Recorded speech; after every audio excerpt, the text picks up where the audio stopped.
All right, so what is it? What is the first thing that you need if you want to become a listing agent? You want to get out of this world where you're dependent on working with a lot of buyers and you want to become a dominant listing agent in your business.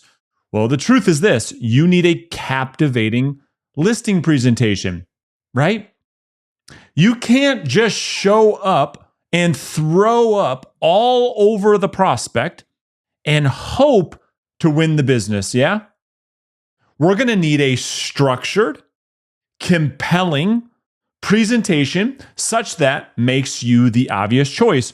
One that where you go and meet with a homeowner who wants to sell their house, and through that conversation, you become the obvious choice and they sign a contract. They agree to pay you a lot of money. They agree to pay you more money than your competitors. Why? Because they believe that you are the agent who will best represent their property in the marketplace. That's why. Because if you're competing on price, you will lose on price. So the only way to combat that is to compete on value. It's what Warren Buffett says: price is what you pay, value is what you get. So we're not going to compete on price, we're going to compete on value. The question that we have to unpack in today's video and on this episode is, what does that mean to have a compelling, articulate, structured listing presentation such that when I give this presentation, when I have a conversation with the prospect, that the result ends with me winning the listing more times than not? The hope and pray strategy, if you're being honest, the show up and vomit all over a seller. My company's been around for X amount of years and we do this and we do that, and sit back and wait for the prospect to tell you if you got the listing or not after they've met with every mule in the market that you compete with. How's that working for you? And if it isn't working, then we need to structure this better. So let's get into this. All right. So I'm going to walk you through how we structure a professional listing presentation with agents that we coach so that you can take this framework and go out there and start to implement this on your next listing presentation so that you can start to win more business. Fair enough? All right, so let's get started. So the first thing that we have to have in place if we're going to have a professional listing presentation is some type of pre-listing packet. Why? Well, that's what professionals do. You see, if you were to get a quote on replacing your windows or your roof, and I just went through this process, and so some of these companies were good and some were bad. But what you would expect from a professional company is that prior to the meeting, that there would be a process that you would go through. And so in order for you to stand out from the crowd, in order for you to be better than your competition, which I think is what all of you want, what must also be true? You must also be different. You can't be the same and better. Yeah? You can't do the same thing everybody else does and be better. So we have to be different. So we have to have a process that leads us up to the day of the appointment. This is where the pre-listing packet process comes into play. This is all designed to pre-sell or pre-frame the appointment. And so we're going to craft a professional pre-listing packet that we will hand deliver prior to the appointment. Okay. I used to email it and try to get away with texting it. It doesn't have the same effect as if we hand deliver this prior to the appointment. It makes the appointment more real for them and for you. So we're going to hand deliver a pre-listing packet that pre-sells our service to the seller, increasing two things. One, our show up rate, our listing appointment set to met ratio, that goes up when you do this. And then 2, it increases our closing ratio because we're setting ourselves apart from the competition. All right. So that's number 1. Number 2, what are we going to do to start off this conversation? Because, like you've probably heard me say before, if you have a problem getting to the end of your listing presentation and you're constantly getting the think it overs, oh, this sounds great, Johnny.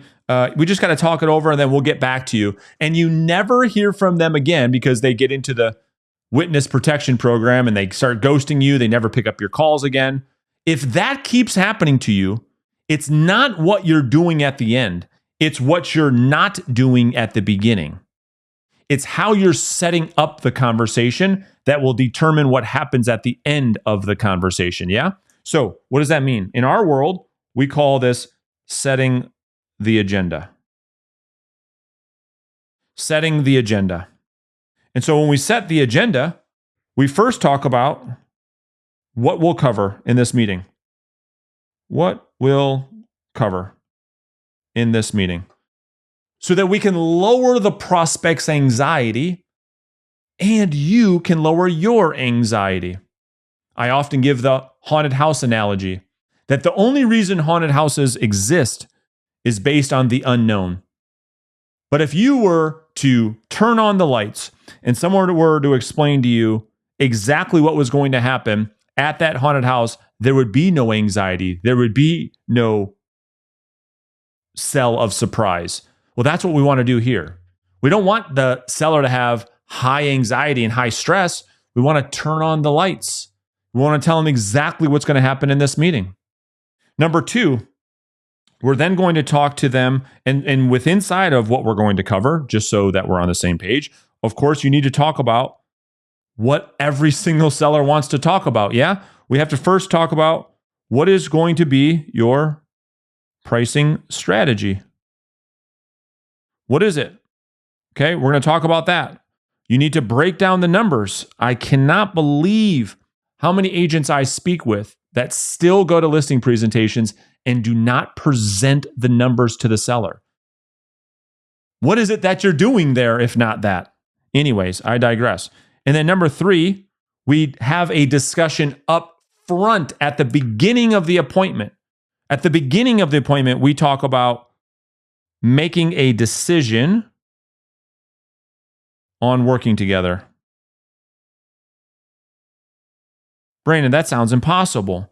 Are you telling me that you close the seller up front before the appointment starts? That is exactly what I'm saying. That the listing has been won up front at the beginning of the appointment, not at the end of the appointment. That's what we do. That's the first thing that we do. The second thing that we do is we get the permission from the seller to tell them the truth. Why? It is what is required to win listings that sell. I mean, let's just be really, really honest. We're talking about the truth here, yeah? Here's the truth. The truth is the reason why most properties expire and don't end up successfully making it to a closing table is because the agent that they hired wasn't willing to tell them the truth. And as a result of them not willing to tell them the truth, because they wanted to get a listing, they weren't worried whether or not the listing sold. They were hoping that the listing was going to sell. They're filled with hopium.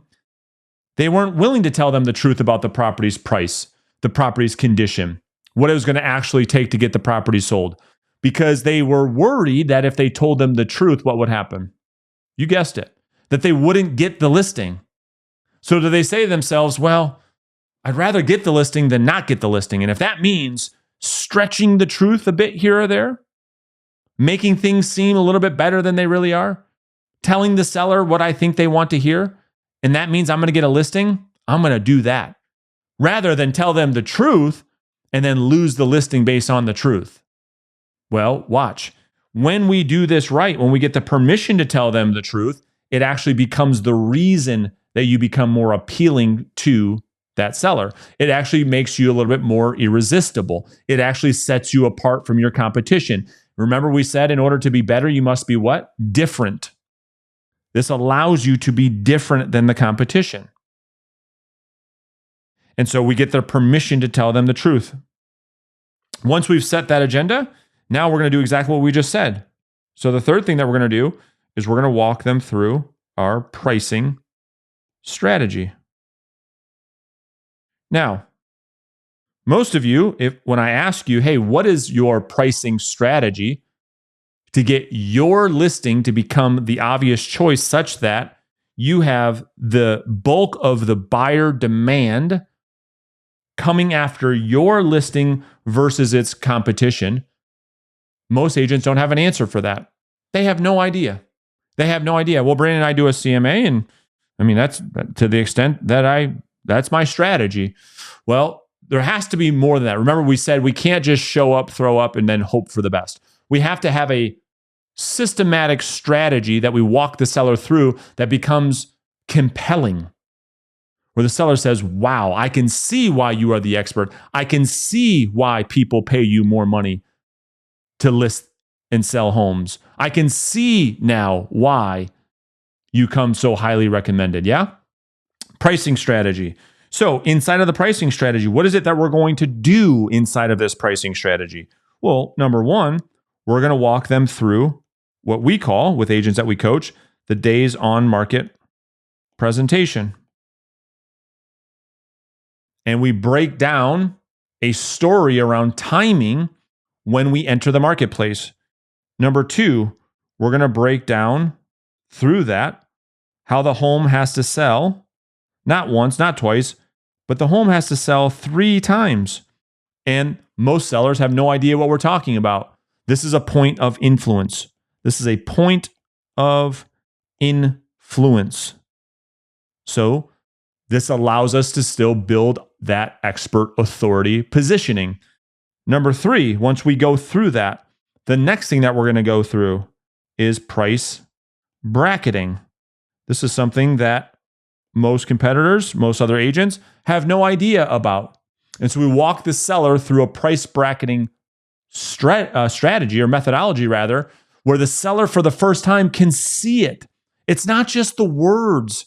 It's not just the seller, or it's not just the agent rather, telling the seller, well, I did a market analysis and I think we should price the property at this amount. No, for the first time ever, the seller has seen a strategy on why it works that they can't unsee, that allows you to separate yourself from the competition. Well, what's the next thing that we do in the pricing strategy? Well, once we go through price bracketing itself, and we understand, the seller rather understands for the very first time how the home must be positioned in order to be the obvious choice so it sells at a price that works for them or more, then we can go through what we call the active buyer analysis. This is where we can show, not tell, because the sellers don't believe what you say.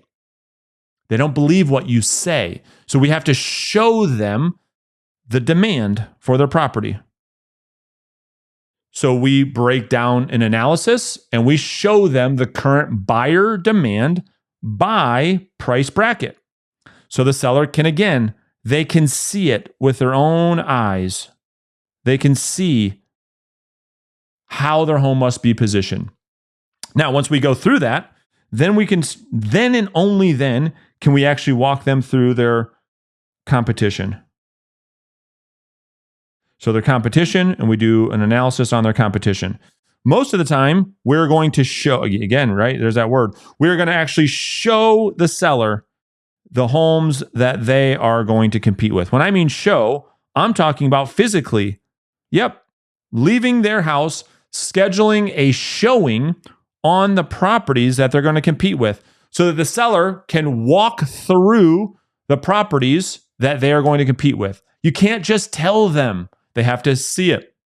They have to feel it. They have to feel the emotion. They have to say, okay, this is what I'm competing with. This is what other buyers are going to feel, taste, smell, etc. And then I got to figure out, okay, how are we going to compete with that when we enter the marketplace? So we do an active competition analysis. And then through that, certainly we can go through comps, of course, right? And then we can make our price range recommendation. Price range recommendation. And through these 7 steps, you're going to really know if you're on track or not. And so when you get through all 7 steps, the seller's like, oh my gosh, that totally makes sense. I'm totally on the same page. You know you're on track to win the listing. So that's the pricing presentation. The next thing that you're going to have once you go through this, and this is another very difficult thing for agents, is you have to have a value proposition. You have to have a value proposition. In other words, you have to have a reason why the seller is going to hire you versus that of your competition. Why are they going to hire you? Because you can't just say, oh, well, I provide value or I've been doing this a long time. That's what everybody else is saying. So how do you actually create value? There's only one way. We have to, when we look at value and value creation, we have to increase certainty. Okay? We have to increase certainty and decrease risk at the same time. We have to increase the certainty in the mind of the seller that you are, in fact, the right agent to sell their home, while at the same time decreasing their risk of making a decision to hire you. The further these two things are apart, the more value is being created. We call this the value ladder. And what most agents are not good at is communicating any level of certainty or decreasing any risk. They don't have anything of value to offer, so there is no proposition so that the why doesn't get answered.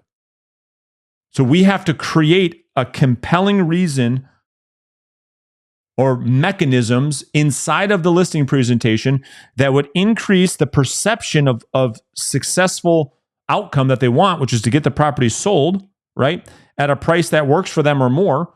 We have to have a perception of belief that by hiring us, that is the outcome that they will get. That is the outcome that they will get. That's the certainty. And we also, at the exact same time, when they make that decision to hire us, that we remove any downside or potential risk in their decision to do so. Because the whole time the seller is doing what? Can we trust this person? Is this person going to do what it is that they say they're going to do if we decide to hire him? If we decide to hire her? Well, that's why we have to have a mechanism in place during the conversation that allows us to remove that risk. We have to have mechanisms in place that would serve as accountability. If this doesn't happen, then this is what's going to happen. And this is both on you and the seller. We have to have that part of the presentation where the seller says, man, that's a no-brainer. Yeah, makes total sense. There's accountability built in. The likelihood of achieving this outcome based on what you just walked me through is very, very, very, very high. We make the decision to hire you. We make that decision easy, right? Not hard. And that's what most agents do. Through that, then, once we get through the value proposition, now we're going to present the numbers. So this is where we're going to pull out the seller net sheet, and we're going to present, 3 sets of numbers. So we're going to have something that is the worst case scenario. We're going to have something that's least likely. So this is a high number. And then we're going to have most likely. right? And then we're going to have all these numbers broken down here on each one of these, right? These are all the costs of selling. And so really what you're going to focus on is the middle one, of course, which is a sales price that is most likely, but presenting not one, not two, but 3 different scenarios. So the seller can yet again see what things are going to look like rather than you just telling them. So that at the end of this, you can point to a dollar amount that the seller is going to net in their pocket, bottom line. And you can show them this number. And they can actually visualize this in the form of a check at closing. Now it becomes very, very real. Once we get through that, then we can get to part 6, which is now our plan of action. Again, another very difficult thing for most agents to go through. Because it's like, well, what are you going to do to bring the home to market? What are you going to do? And that's very difficult for most agents to answer. So we have to create a plan that allows us to demonstrate how we plan to build buyer demand for their home prior and during the time the home is on the market. What is your plan to build buyer demand? You can't just list it in the MLS, sit back and wait for something to happen, and then expect to win a lot of listings, right? I mean, hopefully that's not the case. And we know hope is not a strategy. So what is the plan? And then through that plan of action, we can kind of walk them through the exact process. This is going to be step by step. So they can actually visualize what's going to happen from point A to point B to point C to point D, et cetera, et cetera. So that through that exercise or that dialogue, they understand what the process is going to look like with us working together, because that's exactly what we've just done. We've just outlined the experience that they're going to have after they have decided to hire us. Because remember, I told you at the beginning, the reason why a lot of agents are missing business is that they leave things like the haunted house. They leave things with the unknown. And the seller's like, I just don't know what I don't know. And because you didn't walk them through that, they have higher anxiety. They don't know what to expect. So a confused mind oftentimes makes no decision, and that no decision is not hiring you. So we have to do the opposite. We have to actually walk them through exactly what it looks like for us to work together, step by step. And then it becomes easy with our last step to ask for the listing. And the way in which we would do that, based on the reverse selling methodology, is very simple because we already talked about it in the beginning. So when we ask a question at the end of the presentation, like, do you believe, now that you've seen my plan, do you believe this plan would work to get your property sold at a price that would work for you or more? And when they say, yes, we do, we can simply ask for the business, not overcomplicating it, but just simply saying, well, Bob, Nancy, does it make sense for us to go ahead and get started?